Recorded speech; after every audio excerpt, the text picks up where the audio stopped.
Hello, so let us solve the problem here.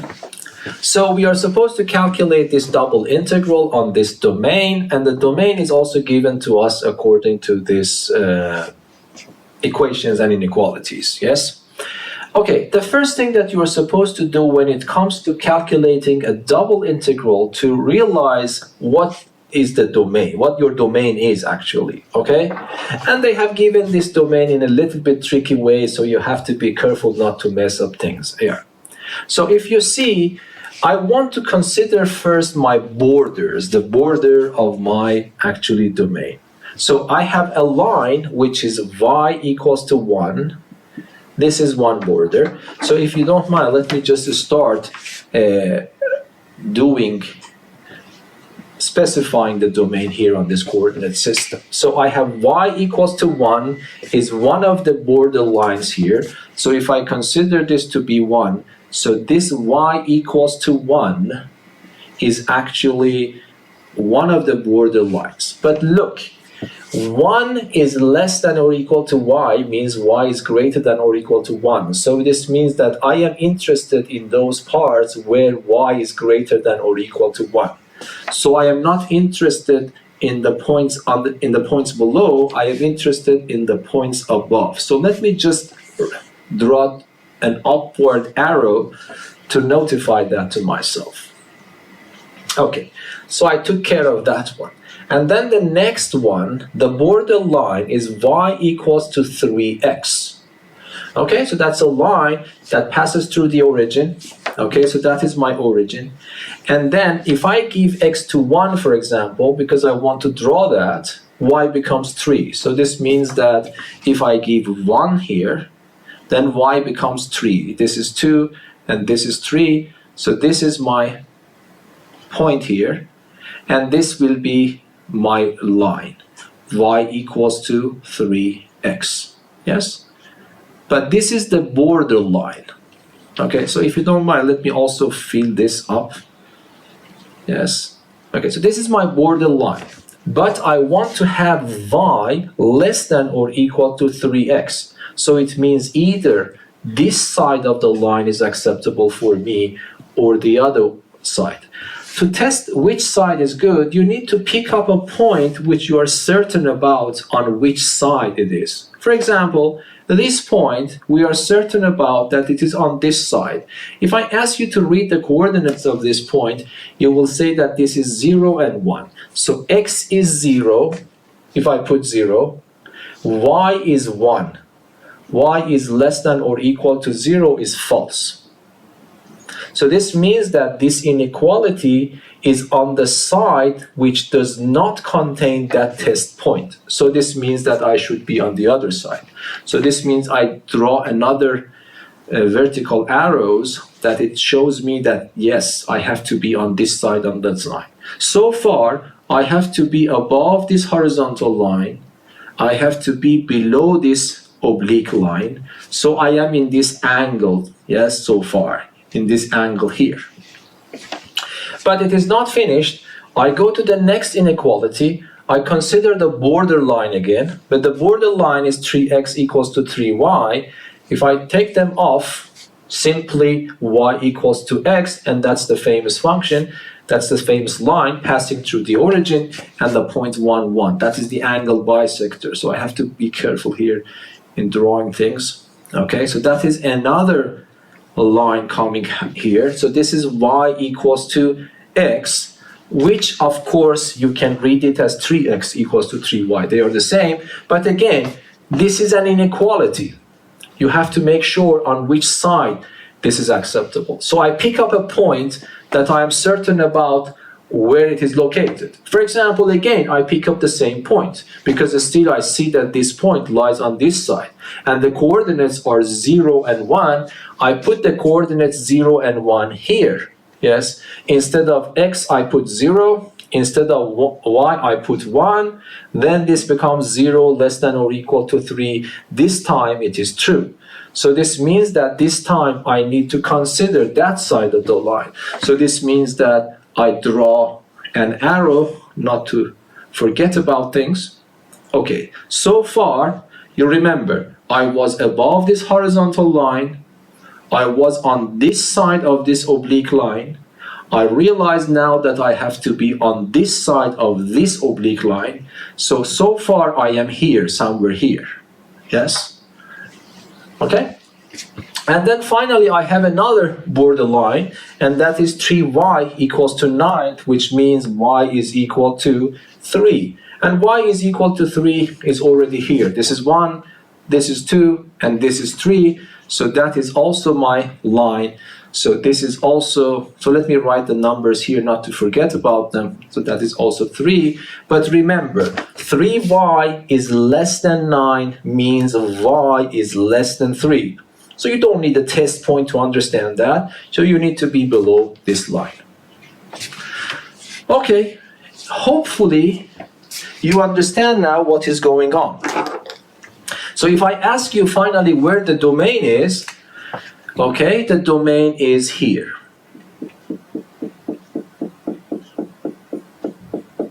So this red part that I present here is my domain.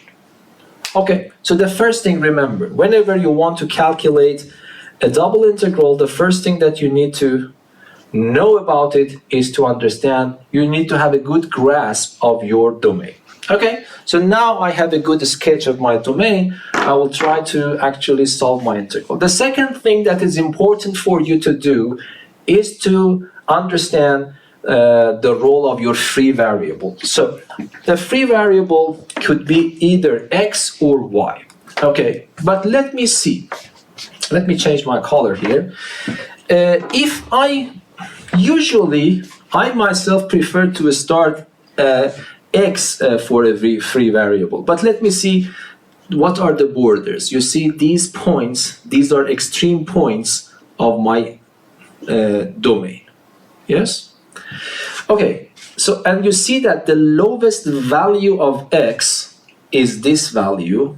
This is the lowest value of the x coordinates of my points on the domain, and this is the highest value. Okay, so we also need to know these numbers, so that's a good idea to know about that number. So if I ask you what is the highest value here, that is the intersection between y equals to x and y equals to 3. So okay, if I intersect them, x becomes 3. So this point is 3. If I ask you what is this intersection point, let us see if it is necessary. Okay, so this is y equals to 1. And this one is y equals to x. So if this is 1, that is also 1. And even if I ask you about this point, you can also answer that, because this line is y equals to 3x and y is equal to 1. So x becomes a third. Okay? So if you look at this boundary, if you look at this region, you see that the minimum possible x coordinate for the points inside and on the boundary is 1/3, and the maximum value for the x coordinates is 3. But what about y coordinates? So you see the lowest value of the y coordinate in this region is 1, and the highest value is 3. Yes? And it is always like that. So this is why I prefer to give the role of the free variable to y. Because if I give the role of the free variable to x, what does it mean? If I choose x somewhere from the lowest value to the highest value, say that I choose x here. If I choose x here, you see that if I go vertically upward, then I intersect my domain at these 2 points. But this point lies on this boundary line, and this point lies on that boundary line. Okay, this is always the case, but up to this point. So it means that if I choose that one, again, the same thing happens. The lower point is on the same boundary line as before. The highest point is again on this boundary line as before.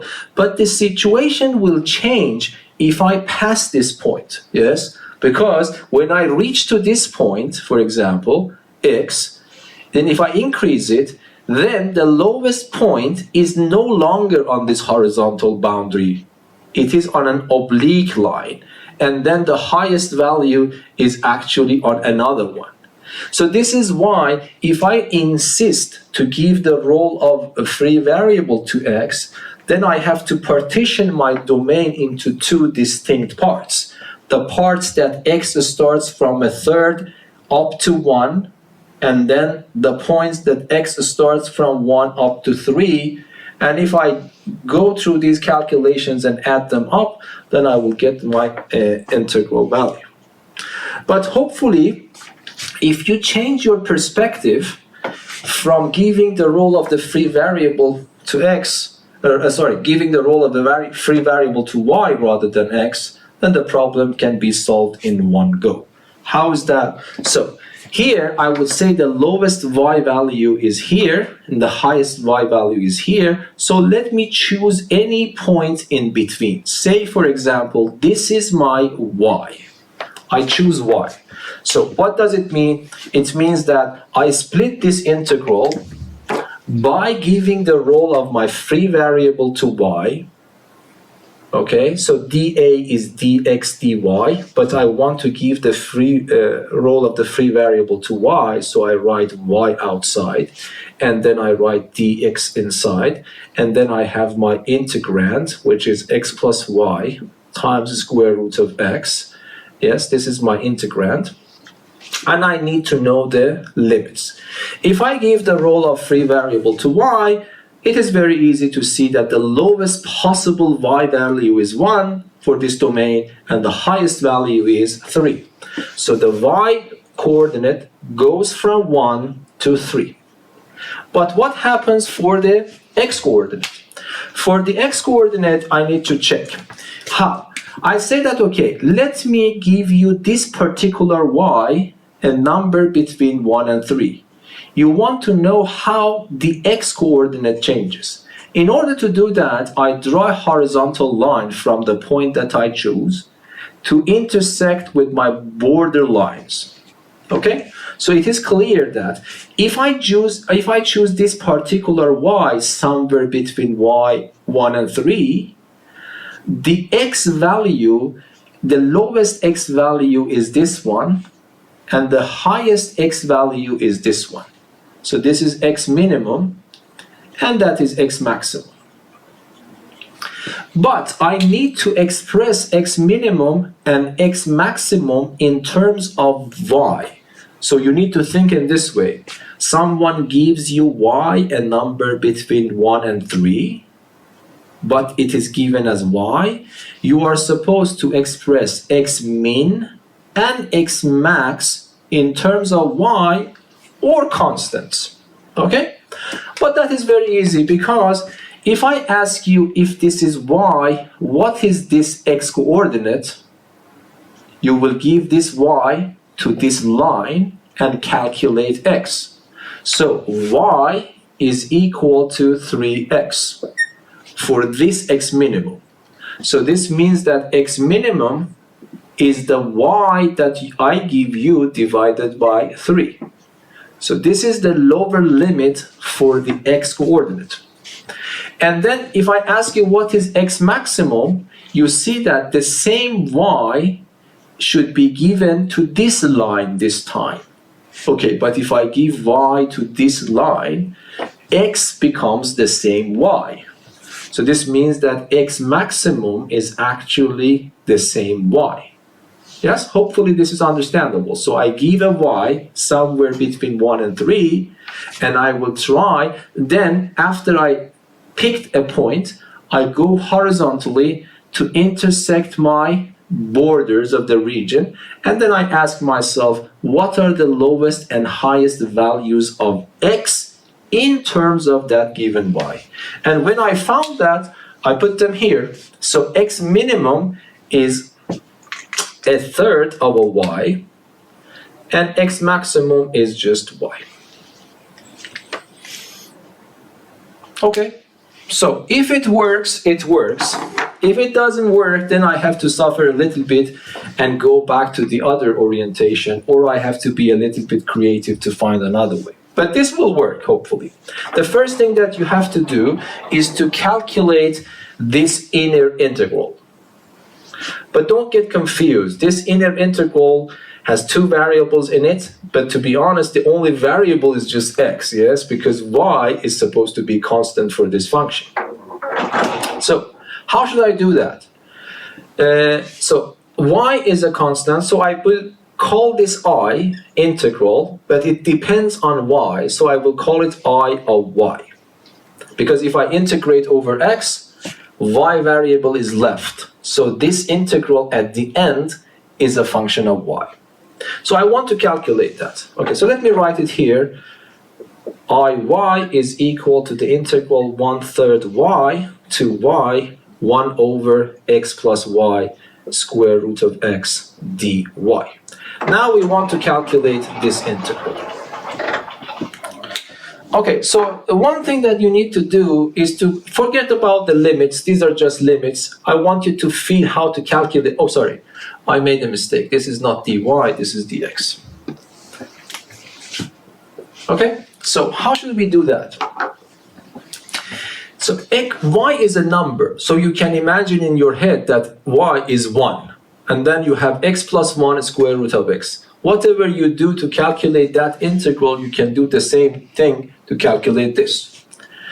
But this, of course, needs a little bit of experience about how to calculate these types of integrals. So I will use the method of substitution as before. So I will say that, okay, I will take a square root of x to be a variable, say, u.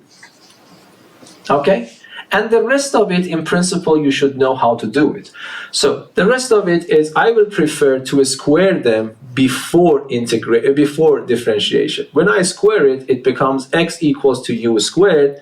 Then I differentiate. It becomes dx. The right-hand side becomes 2u times du. Okay? I need to write everything in terms of my new variable that I introduce, meaning u. Okay. So what should I do? Iy is equal to. I need to consider the new limits. How? By putting these limits into this and find u. Okay? So if x is this, I put this x here, I find u. So the lower limit for u becomes the square root of y over 3. I put that there. I do the same thing here. I take that y and I put it here. By the way, I do not have any problems, yes, because you know that y is somewhere between 1 and 3, so it is positive. So I do not have really any problems to put y under the square root sign. So it goes up to square root of y. So I put this one to find the upper limit for u. And then it becomes 1, okay? I shouldn't have x because I am supposed to change x to u. So every x should be eliminated in favor of u. Okay, x is u squared. So I write u squared. Y is just y, is my constant as far as this integral is concerned. And then times square root of x, which is u. But then times dx. But dx is 2u du. So it becomes 2u and du. Yes? But this is now very easy. You see, this u and that u are cancelled. This 2 goes out. So this becomes 2 integral from this to that. And then I have 1 over u squared. So if you don't mind, let me write u squared plus y. And I write du here. Okay, so now I have to calculate this new integral, and that is the end actually. Yes? No, you have to calculate this one and put it back there. Okay, but I don't know if you recognize this type of functions for integrals. This is the arctangent function. How? I want to remind you about the formula. So in calculus 1, you have seen this formula that if I have integral of 1 over x squared plus a squared dx, if I have the combination like this, then it becomes 1 over a arctangent of x over a, of course, plus a constant c, if a is positive. So that's a very famous formula. That's actually coming from the derivative of arctangent. So here I will do the same thing.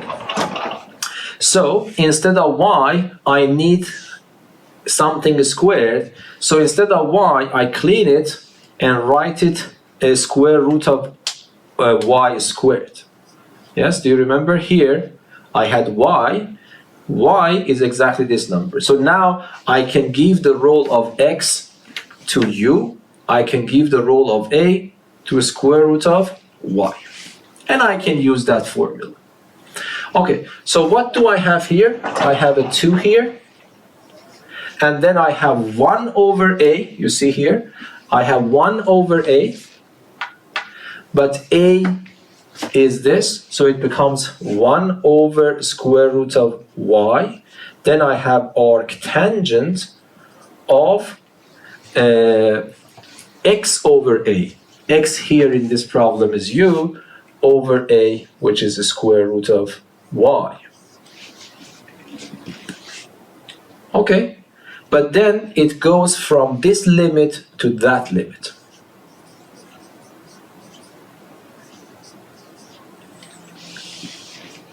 Okay, what I'm supposed to do now, I have to replace u with the square root of y. I have to replace u with this expression and subtract them. So I have 1 over square root of y here. So don't get confused. Yes, my variable here is not y. My variable here is u. So what happens? It becomes arctangent. I replace u with the square root of y. It becomes square root of y divided by square root of y, which is 1, arctangent of 1, minus arctangent. I replace u with that. Square root of y over 3 divided by an extra square root of y. What is left for me is 1 over square root of 3. I think the problem is nicely designed because these numbers are famous. So I can use my memory. So arctangent of 1 is pi over 4. So the answer is 2 over square root of y, pi over 4. And arctangent of 1 over square root of 3 is a pi over 6. Okay, so the common denominator is 12. So if you calculate that, it becomes 3 minus 2, 1. Okay, so it becomes 2 pi, and then I have 12 square root of y. Okay, so let me double check. So if I take the common denominator 12 3 times, and that is 2 times, so it becomes pi over 12. Yes, that's correct. And this 2 and this are simplified, so I get pi over 6 square root of y. It's a very simple, actually, function, but remember, this is just my I of y. I have to plug it back here and integrate it from 1 to 3, and hopefully, if I have done everything wrong, everything right, I will have my answer. Okay, so the question mark is equal to integral from 1 to 3. Okay, and instead of iy, I put this expression, but you see that pi over 6 is constant. I can pull it out, and then what is left for me is 1 over square root of y, and then I have this dy at the end. But the integral of 1 over square root of dy is also famous. Yes, it becomes pi over 6. This integral is 2 square root of y. Yes, do you agree? If I ask you to differentiate this function with respect to y, the derivative of square root of y is 1 over 2 square root of y, then these two cancel that too, which will give me this one. That is very easy to check, okay? And then I am supposed to calculate it from 1 to 3. First of all, you see that these 2 and that 6 are simplified, so I get my factor of pi over 3. And then I have a square root of y, which is supposed to be calculated between these limits. So this becomes a square root of 3, square root of 1, which is 1, and then I subtract. And then this is the answer that we get. Okay, so I hope that this video was useful for you. Until the next video, be safe and goodbye. Thank you.